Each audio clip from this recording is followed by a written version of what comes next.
जय हिंद दोस्तों, स्वागत है आपका आपके अपने यूट्यूब चैनल में। कुवैत में जो भारतीय एनआरआई रहते थे, ठीक है, अप्रवासी भारतीय, उनमें से कुवैत का बिल्डिंग में आग लग गया और आग लगने के सिलसिले में, ठीक है, हमारे 41 भारतीय मजदूर जो हैं वो वहीं पे मतलब जल करके पूरा निर्मम रूप से उनका मौत हो गया।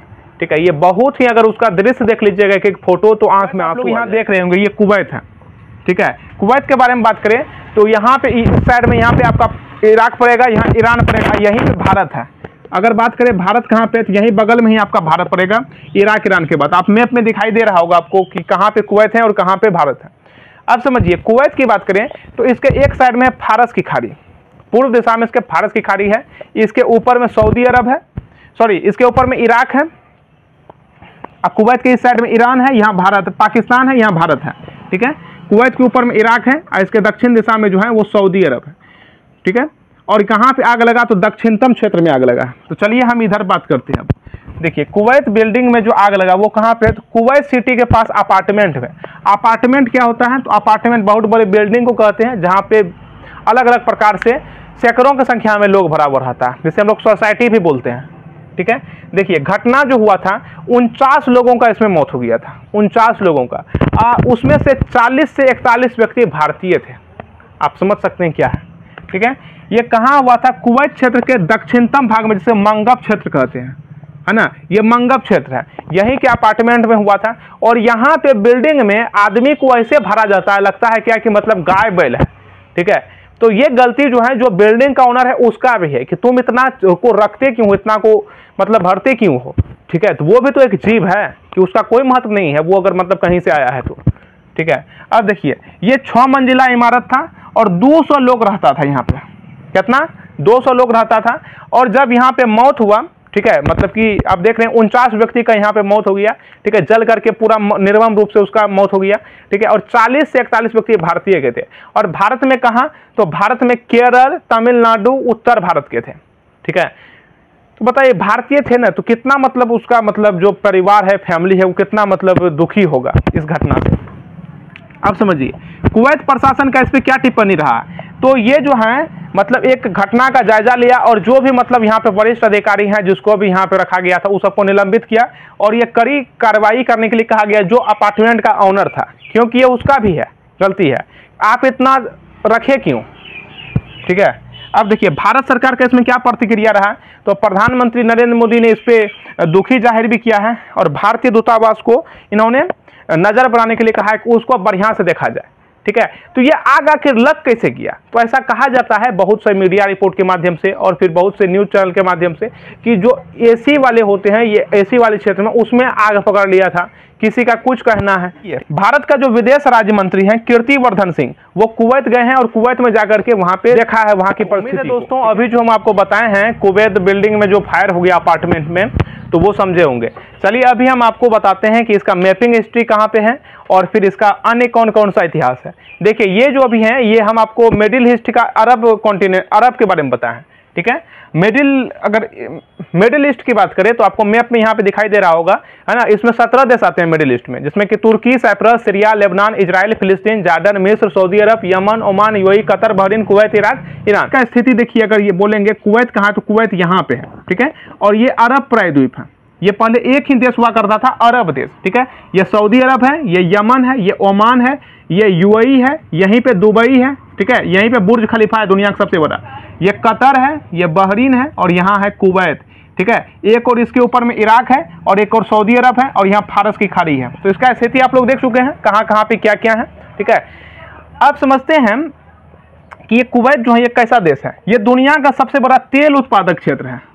तेल उत्पादन की बात करें तो ये दुनिया का 6ठा सबसे स्थान में आता है। उसके बाद इसका जनसंख्या यानी पॉपुलेशन की बात करें तो 42 लाख इसका जनसंख्या है, 42 लाख। लेकिन आपको जान करके आश्चर्य होगा कि यहाँ पे जितना लोकल व्यक्ति का मतलब वर्चस्व नहीं है, उससे ज़्यादा यहाँ पे विदेशी रहता है।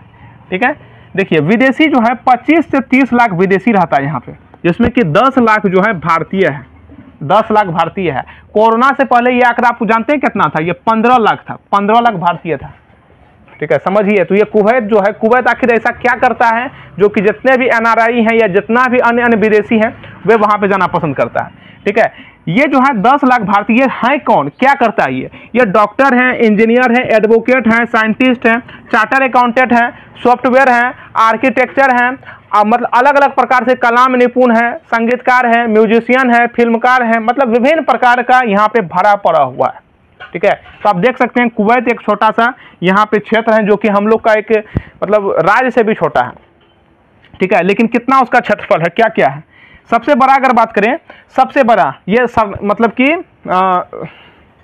जो NRI है उसमें क्या है, अकुशल है, अर्धकुशल है, अकुशल अर्धकुशल श्रमिक है। ठीक है, लेबर कैटेगरी सबसे ज्यादा यहाँ पे देखने के लिए मिलता है, लेबर कैटेगरी। ठीक है, तो ये एक समस्या है, यहाँ पे भिन्न भिन्न प्रकार के हैं, अकुशल भी अर्धकुशल, लेकिन यहाँ पे सभी प्रकार के सभी व्यक्ति के लिए सब काम है। ठीक है, तो ये तो हो गया कुवैत के बारे में।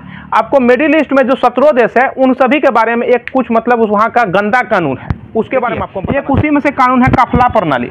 ये कफला प्रणाली क्या होता है समझिए, कफला प्रणाली होता है अगर कोई व्यक्ति NRI नॉन रेसिडेंटल इंडियन, आपको पता है 60 लाख से ज्यादा NRI है, मतलब कि जो भारत छोड़ करके विदेश में रहता है उसको NRI कहते हैं, नॉन रेसिडेंटल इंडियन, अप्रवासी भारतीय। अब समझिए ये जो है कफला प्रणाली, इसमें क्या होता है, जैसे कि कोई जैसे कि किसी का मतलब जैसे नीतीश नाम का लड़का है, नीतीश नाम का लड़का है, ये दुबई गया है कमाने के लिए, कहाँ गया है, दुबई गया है कमाने के लिए, तो कफला प्रणाली के तहत इसका वीजा पासपोर्ट को अपने पास जब्त कर लिया जाता है। ठीक है, तो जब्त कर लिया जाएगा, इसको यहाँ से हिलने नहीं दिया जाएगा, और फिर अगर ये अपना मतलब ये वर्चस्व दिखाएगा तो इसके ऊपर शोषण किया जाएगा, इसको दुर्व्यवहार किया जाएगा। इस प्रकार का ये घटिया कानून है जो कि सिर्फ NRI पर लागू होता है, यहाँ के व्यक्ति पर लागू नहीं होता है। ठीक है, ये सिर्फ कुवैत में नहीं, सभी मिडिल ईस्ट में है।